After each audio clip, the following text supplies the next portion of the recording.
Hello everyone. So in this video I'd explain you part 1 of the chapter One Friday Morning by Langston Hughes. We all want to be treated equal and have same rights. But what happens when someone is not treated properly because of their skin color?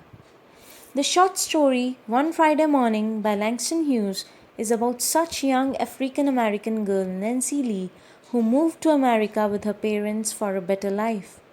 She is very talented, but she was denied the scholarship because of her skin color. Sadly, there are some people in the world that are blinded by body color or race and forget how world has a place for everyone. Now, will this decision break Nancy's spirit of being an artist, or will it inspire her to strive for equality and rights? Let us find out by reading this beautiful story One Friday Morning by Langston Hughes. Before we read this chapter, I will request you to learn the difficult words mentioned in the slides for better understanding of the chapter. Now we are going to read the story One Friday Morning. One wet, rainy April afternoon, Miss O'Shea, the vice principal, sent for Nancy Lee. Soon, Nancy Lee knocked on Miss O'Shea's door. The familiar voice said, "Come in." "Sit down, Nancy Lee Johnson," said Miss O'Shea. "I have something to tell you." Nancy Lee sat down. "You have been an excellent student, Nancy, as I am sure you know," began Miss O'Shea. At that point, there was a light knock on the door. Miss O'Shea called out, "Come in," and Miss Dietrich entered. "May I be a part of this too?" she asked, tall and smiling. "Of course," Miss O'Shea said. "I was just telling Nancy Lee what we thought of her, but I haven't yet given her the news. Perhaps, Miss Dietrich, you'd like to tell her yourself." Miss Dietrich was always direct.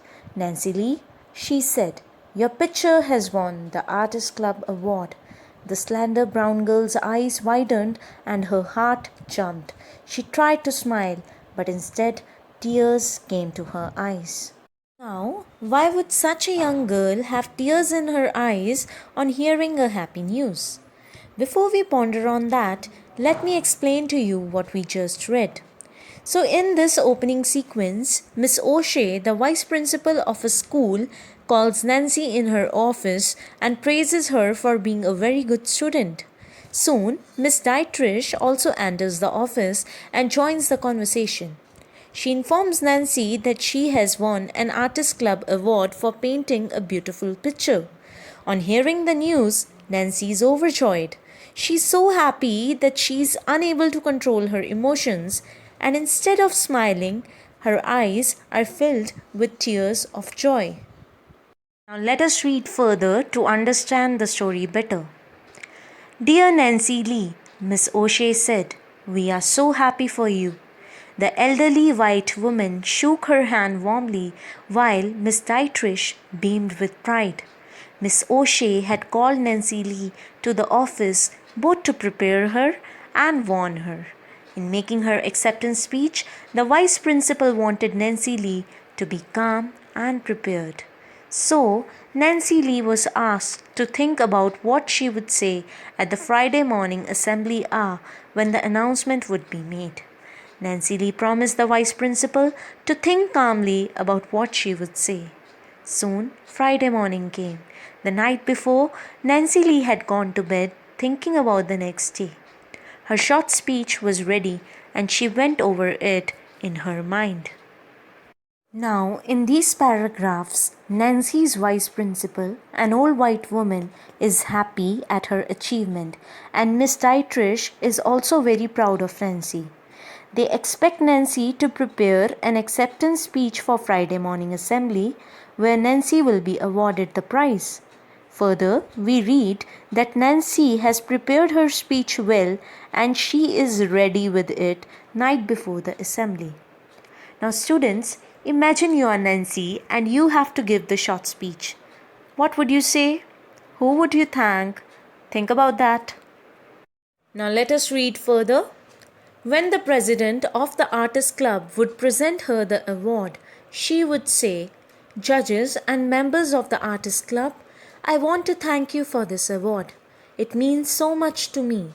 The colored people of the city are sometimes discouraged, thinking that color and poverty are against them. I accept this award not for myself alone, but for my race. We believe in America. We believe in its opportunities and fairness. I thank Miss Dietrich and the teachers who gave me the knowledge and training to win this award. When I came to the school a few years ago, you received me well. You have given me a chance and helped me along the road I wanted to follow.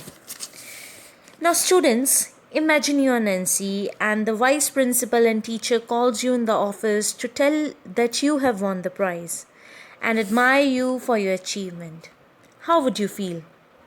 Happy? Proud? Excited? Yes. Nancy Lee is also experiencing the same emotions when she is told to prepare her speech.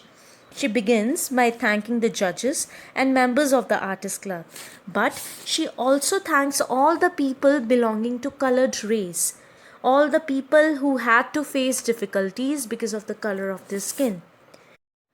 So Nancy realizes the problems being faced by the people of her community and she's trying to give them hope with her speech and she accepts the award on behalf of all of them. She further decides to thank everyone at her school. But will she be able to deliver the speech? We will find this out in the second part of our chapter. Thank you.